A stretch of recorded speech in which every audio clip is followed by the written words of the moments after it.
আমি আমার সম্পদ বিবরণীতে সুস্পষ্টভাবে ঘোষণা করেছি, আমার বিয়ের আগে, বিয়ের সময়, তার পরবর্তী সময়ে যে উপহার সামগ্রী আমি আমার পিতৃকুল থেকে, মাতৃকুল থেকে, আমার শ্বশুর বাড়ি, আত্মীয় স্বজন, বন্ধু বান্ধবের পরিজনের পক্ষ থেকে যে স্বর্ণ অলংকার আমি পেয়েছি, সেটা আমি আমার হলফনামায় আমি ঘোষণা করেছি।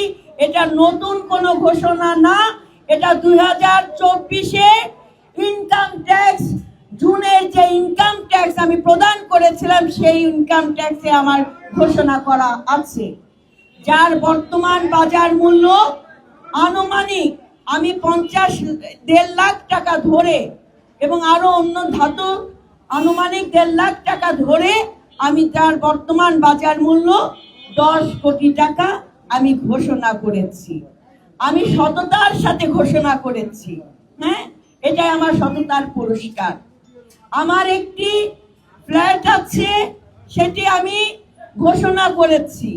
আমার 2টি গাড়ি আছে, সেটিও আমি ঘোষণা করেছি। আমি যখন ঢাকা ব্যাংকে চাকরি করতাম, তখন আমি এই ব্যাংকে লোন নিয়ে আমি আমার এই আপনার মানে প্রিমিয় গাড়িটি এটি আমি ক্রয় করি এবং সম্পূর্ণ লোন পরিশোধ করে আমি ঋণ দায় মুক্ত হয়েছি।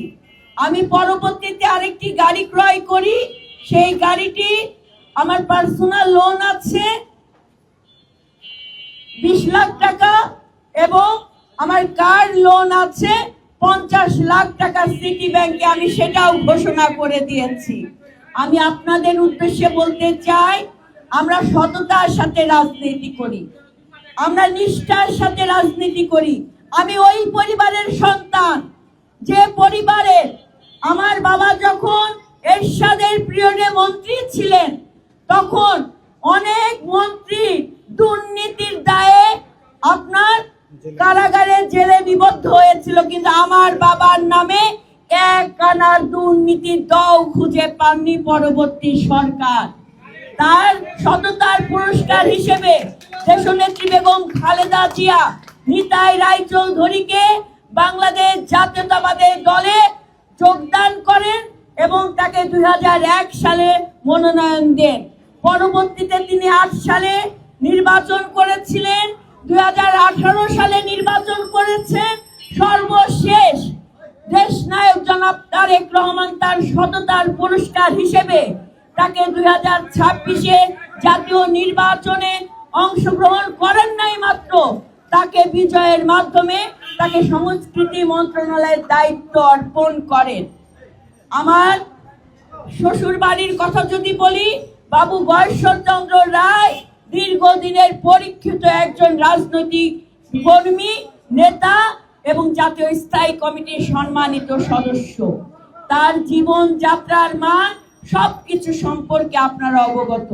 হ্যাঁ, আপনি বলতে পারেন 2 পরিবার এক, এটা আমার ভগবানের দান, তাই না? এটা আমার জন্ম মৃত্যু বিয়ে, এটা তো ভগবানের দান, সেই দিকে আমি রাজকপাল। হ্যাঁ, তো আগামী দিনে আমি আপনাদের সাথে নিয়ে আমি রাজনীতির ময়দানে যেমন আপনাদের অগ্নিকন্যা হয়েছে, এটা তো আমার কর্মের মাধ্যমে, ঠিক একইভাবে সততার মাধ্যমে আমি আমার দায়িত্ব পালন করব।